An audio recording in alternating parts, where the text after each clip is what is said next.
Hey guys, Gaganachari സിനിമയുടെ review ആയിട്ടാണ് വന്നത്. യെസ്, ലേറ്റായി എന്നറിയാം, ഒരുപാട് വൈകിപ്പോയി.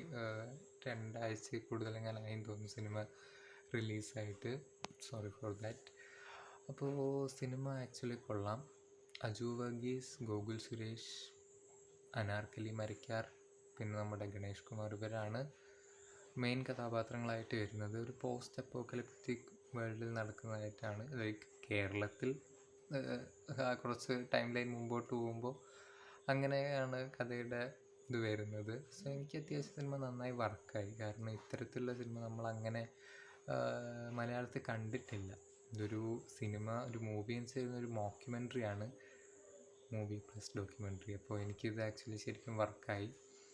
നല്ല ഒരു ഫുള്ളി എൻ്റർടൈനർ ആയിരുന്നു, fully fun filled science fiction ആയിരുന്നു.